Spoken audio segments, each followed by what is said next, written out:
Hello students, good morning. I hope you all will be fine. Students, as you all know, we had half yearly exams. So today I am here with the solutions. बच्चों, हमने अभी exam cover किया है पिछले दिनों में और जैसा कि आप देख सकते हैं यहाँ पर half yearly exam paper 2020 class 7th subject English. तो आप सबने एग्ज़ाम अच्छे से दिया होगा आई होप। आज मैं पेपर का सॉल्यूशन बताऊंगा और समझाऊंगा कि कैसे क्या था, ताकि अगर आपने कुछ गलती करी है तो उसको आप कैच कर सको और कभी दोबारा से वो मिस्टेक ना कर सकें। ऑल राइट, सो चलिए एक एक करके देखते हैं कि पेपर में क्या था।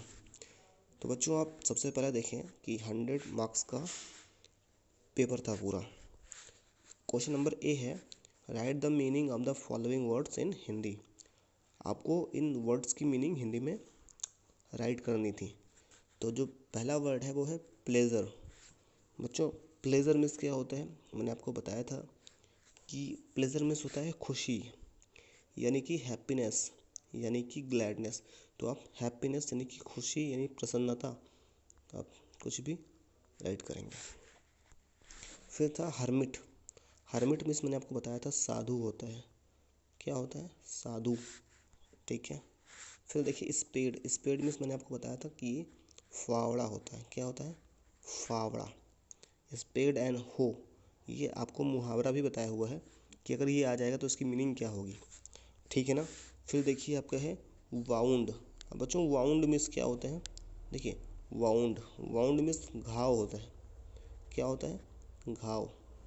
अब अगर आपने कभी वाउंड या वाउंडेड से कंफ्यूज मत होइएगा। वाउंड मतलब घाव होता है और वाउंडेड मतलब घायल होता है ना।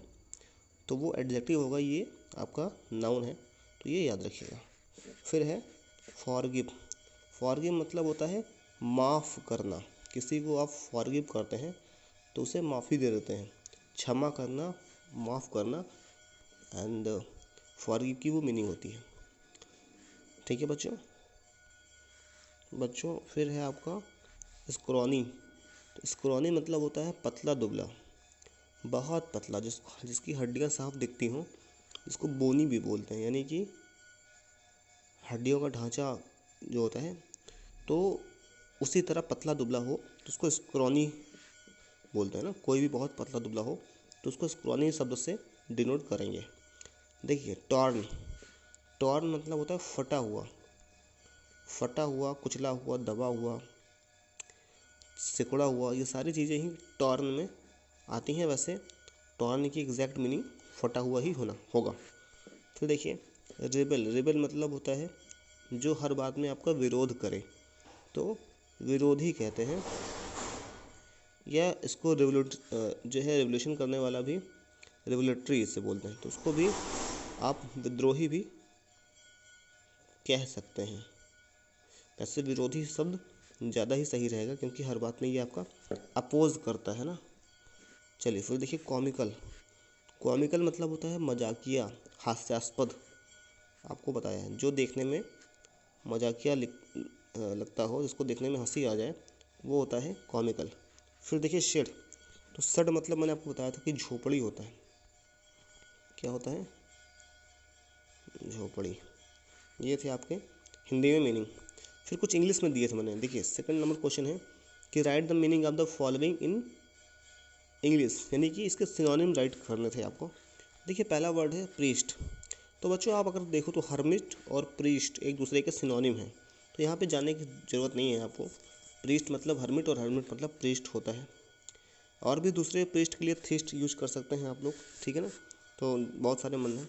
फिर देखिए डिग। डिग मतलब खोदना होता है ना। तो आप डिग के लिए क्या यूज कर सकते हो? डिग के लिए आप कल्टीवेट यूज कर सकते हैं। कल्टीवेट, कल्टीवेट यूज कर सकते हो, है ना। या दूसरा वर्ड है आपका स्टैब। स्टैब यूज कर सकते हो।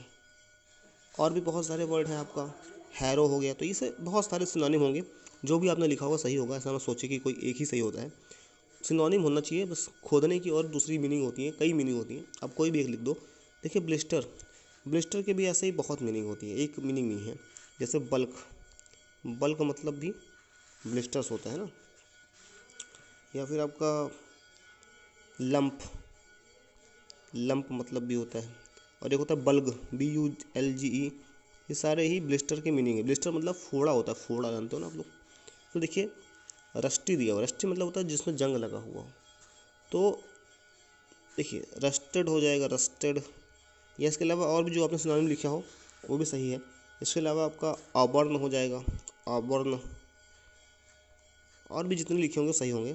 ठीक है, पीप मतलब झांक ताक करना, तो पीप का सबसे सही है पीक, है ना। या फिर आप लोग स्पाई, स्पाई भी लिख सकते हैं, स्पाई भी लिख सकते हैं। ये सारे क्या होंगे, सही हो जाएंगे आपके।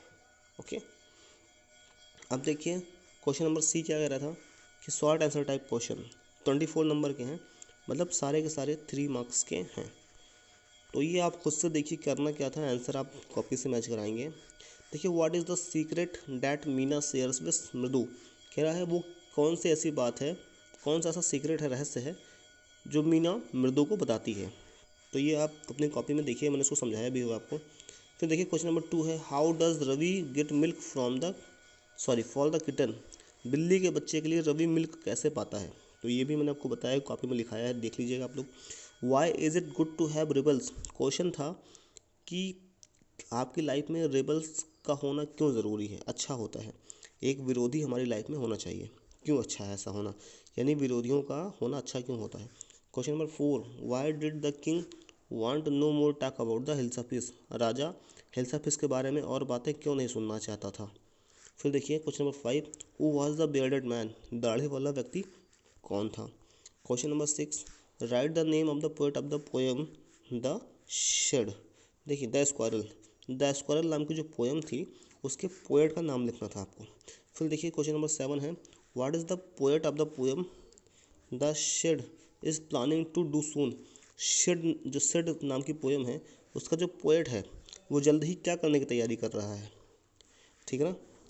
फिर देखिए क्वेश्चन नंबर 8 है why did the king want to know the answer to the 3 question, तीनों सवालों के उत्तर क्यों जानना चाहता है राजा, क्या बात थी उसके पीछे की। तो ये सारे के सारे आंसर आपको कॉपी में लिखाए हैं, शॉर्ट आंसर टाइप है, इनको कर लीजिएगा। फिर देखिए क्वेश्चन नंबर डी है, इसमें लॉन्ग आंसर टाइप थे, 8 मार्क्स का है, ठीक है, यानी 4 का दोनों है।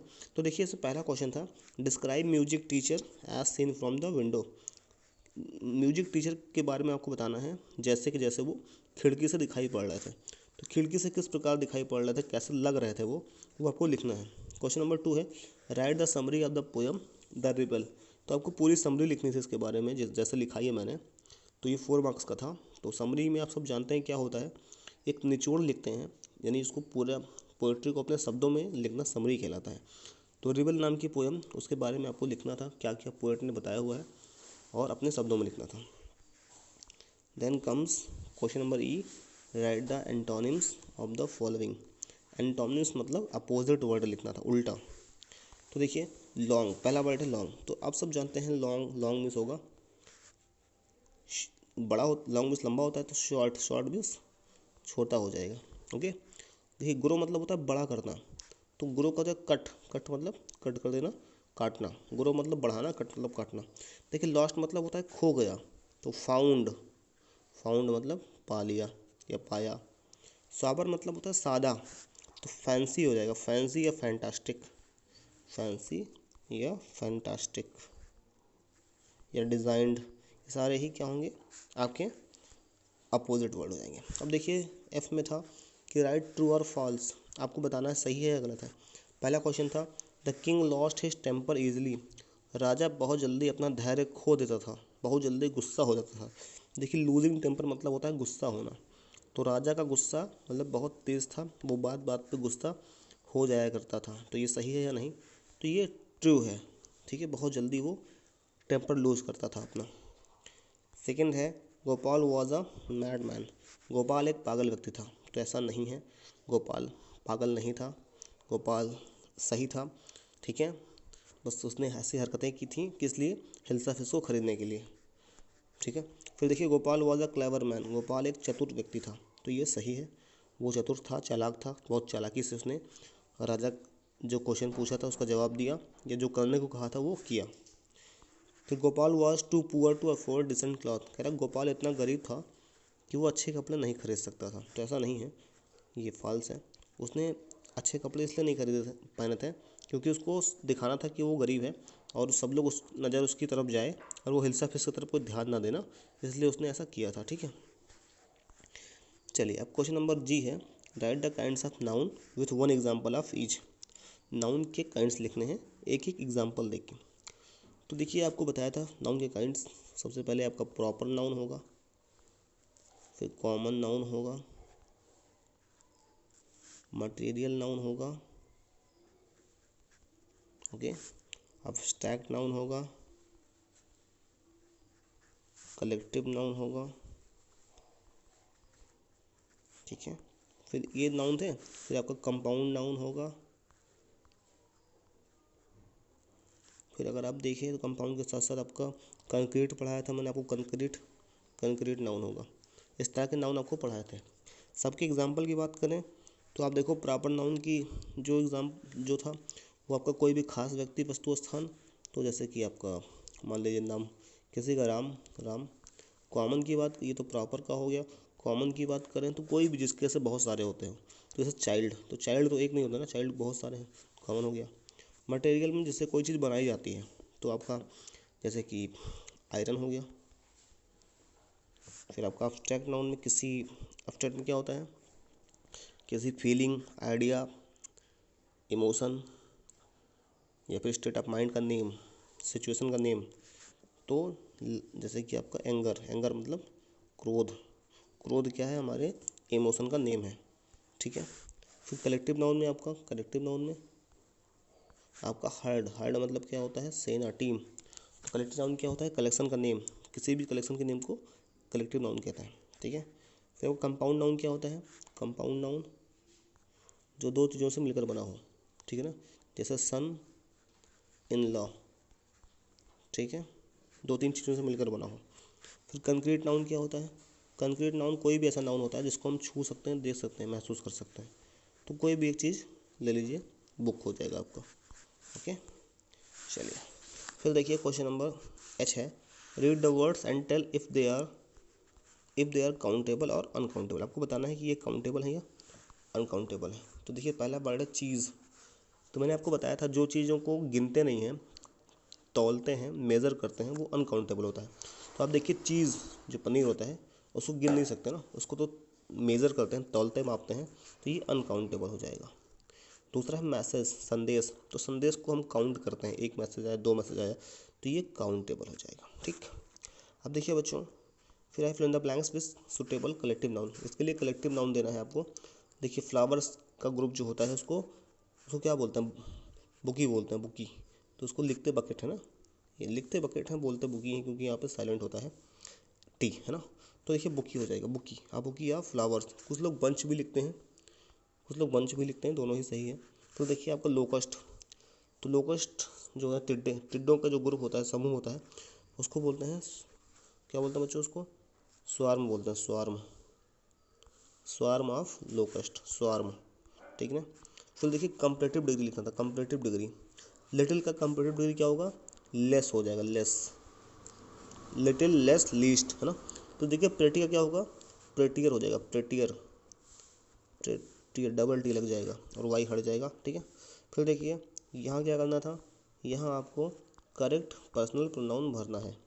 तो देखो यहाँ पे मैंने बताया था आपको पर्सनल प्रोनाउन दो तरह के होते हैं, एक सब्जेक्टिव, एक ऑब्जेक्टिव। सब्जेक्ट की जगह पे जो लगेगा वो सब्जेक्ट के रूप में होगा, जो ऑब्जेक्ट की जगह पे लगेगा वो ऑब्जेक्ट के रूप में होगा। तो देखो यहाँ पे द टीचर इज़ एंग्री, अब यहाँ पे हमको ऑब्जेक्ट भरना है, क्या भरना है, ऑब्जेक्ट। तो हम देखेंगे पहले कौन कौन सा वाला ऑब्जेक्ट है। तो अस जो है वो ऑब्जेक्ट है, वी सब्जेक्ट है, दे सब्जेक्ट है, तो हमारा अस सही हो जाएगा। ठीक है, फिर देखिए सेकंड में हमको यहाँ पे देखिए सब्जेक्ट भरना है, ऑब्जेक्ट नहीं, सब्जेक्ट भरना है। सब्जेक्ट वो होता है जो काम को करता है ना, तो काम की शुरुआत करने वाले को सब्जेक्ट बोलते हैं। तो आप देखो यहाँ पे आई एंड मोहन, ये सब्जेक्ट है। ठीक है, मोहन एंड आई, ये भी सब्जेक्ट है। और फिर कह रहा है मोहन एंड मी, तो मोहन एंड मी तो कैंसिल हो गया क्योंकि ये सब्जेक्ट नहीं है। अब देखिए आई एंड मोहन और मोहन एंड आई, दोनों में से कौन सा सही होगा। तो मैंने आपको बताया था जब भी इस तरह से दिया हो तो हमेशा थर्ड जो पर्सनल प्रोनाउन होता है, यानी जो फर्स्ट पर्सन प्रोनाउन होता है उसको लास्ट में रखते हैं, तो आई को लास्ट में रखते हैं, तो मोहन एंड आई हो जाएगा, ठीक है। फिर थर्ड था आई लव सो मच, तो यहाँ पे ऑब्जेक्ट फिल करना है, तो ही तो सब्जेक्ट है, ठीक है, और देयर पॉजेसिव है, दोनों कट गया, हिम आपका सही हो जाएगा। फिर है डोंट नो द रीजन, यहाँ पे सब्जेक्ट भरना है, तो हर तो ऑब्जेक्ट है, देम भी ऑब्जेक्ट है, योर भी ऑब्जेक्ट है, आई सही हो जाएगा क्योंकि ये सब्जेक्ट होता है, ठीक है ना। चलिए अब आएंगे हम लोग, कह रहा है यहाँ पे इंट्रोगेटिव प्रोनाउंस फिल करना है आपको एल वाले में। इंट्रोगेटिव प्रोनाउन जैसे कि वाट, विच एक्सेट्रा, ठीक है, या हु वगैरह। तो देखिए पहला है will come with me to market, कह रहा है कौन आएगा मेरे साथ मार्केट, तो हु हो जाएगा। भाई वाट तो लगेगा नहीं, मेरे साथ मार्केट कौन आएगा, मेरे साथ मार्केट क्या आएगा, तो होगा नहीं, कौन आएगा होगा ना। आर दोज बुक्स, कह रहा आर दोज बुक्स, तो यहाँ पे बहुत कुछ भर सकते हैं आप लोग। यहाँ पे आप चाहे वेयर भर दीजिए, वेयर आर दोज बुक्स, वो किताबें कहाँ हैं, या फिर हुज आर दोज बुक्स हो जाए, हुज मतलब किसकी हैं, कहाँ है या किसकी, दोनों सही। तो चाहे हुज भरो चाहे वेयर भरो, दोनों ही सही होगा, ठीक है। अब देखिए डू यू वांट, चाहते हो, तो वाट डू यू वांट, आप क्या चाहते हो, ये हो जाएगा वाट डू यू वांट। फिर है लास्ट में हु, यहाँ पे हो जाएगा विल पे द बिल, कौन भरेगा बिल, कौन भरेगा, तो यहाँ पे हु हो जाएगा, कौन भरेगा। फिर देखिए एग्जाम्पल देना था आपको, इन जितने दिए हैं इनके एक एक एग्जाम्पल लिखने हैं आपको। सबसे पहले प्रीपोजिशन, तो प्रीपोजिशन में कोई एग्जाम्पल इन लिख देंगे, इन हो गया, एट हो गया, फॉर हो गया, बाई हो गया, विथ हो गया, सारे कुछ भी आप लिख सकते थे। आर्टिकल का एग्जाम्पल लिखना है तो एक आर्टिकल का एग्जाम्पल ए हो जाएगा, एन होता है, दा होता है। इनडेफिनिट प्रोनाउन का एग्जाम्पल देखिए मैंने आपको बताया है, समवन हो जाएगा, क्या हो जाएगा, समवन, है ना, नन, समबडी, एवरीवन, ये सारे इनडेफिनिट प्रोनाउन हैं। फिर देखिए कंजक्शन, कंजक्शन का एग्जाम्पल आपका क्या हो जाएगा बच्चों, बट हो जाएगा, एंड हो जाएगा, ये सारे ही कंजक्शन है। सुपरलेटिव डिग्री का एग्जांपल लिखना है आपको, तो बेस्ट, बेस्ट किसका सुपरलेटिव है, गुड का, गुड बेटर बेस्ट, ऑलराइट। तो देखिए कंपाउंड नाउन, तो कंपाउंड नाउन मैंने अभी ऊपर बताया आपको, जैसे कि सन इन लॉ, जो दो या दो से अधिक पार्ट ऑफ स्पीच से मिलकर बना हो उसको कंपाउंड नाउन कहते हैं, ठीक है। फिर आपको क्या करना क्या था, आपको एक लेटर लिखना था अपने दोस्त को इनवाइट करने के लिए बर्थडे पे, तो तरीका मैंने बताया है कि लेटर आप कैसे लिखोगे, आपको अगर लिखा होगा तो आपको मार्क्स मिलेंगे। फिर है कि भाई माई बेस्ट चाइल्डहुड मेमोरीज़, ये आपको बताया था कि आपकी पेज आपके बुक में दिया गया है, मेरी सबसे अच्छी जो है बचपन की यादें, उसको आपको इसके लिखना था, ओके। फिर देखिए read the following paragraph and answer the following questions, तो यहाँ पे आपको रीड करने थे, ठीक है, और उसके आंसर देने थे। तो वी मस्ट डू, देखिए यहाँ पे आपने अगर पढ़ा होगा तो पहला है why do the most conflicts happen in poor countries, गरीब देशों में हमेशा कॉन्फ्लिक्ट मतलब विवाद क्यों होते रहते हैं, ठीक है, तो ऐसा क्यों होता है। देखिए यहाँ पे दिया हुआ है, देखिए अगर आप यहाँ देखो तो दिया हुआ है most of the conflicts happen in poor countries especially which are badly governed और where power and wealth are distributed fairly between different tribals or religious group, ठीक है ना, यहाँ तक आंसर आपका सही हो जाएगा। फिर है what is the best way to check conflicts, कह रहा है कॉन्फ्लिक्ट्स को चेक करने का सबसे सही तरीका क्या होता है ना।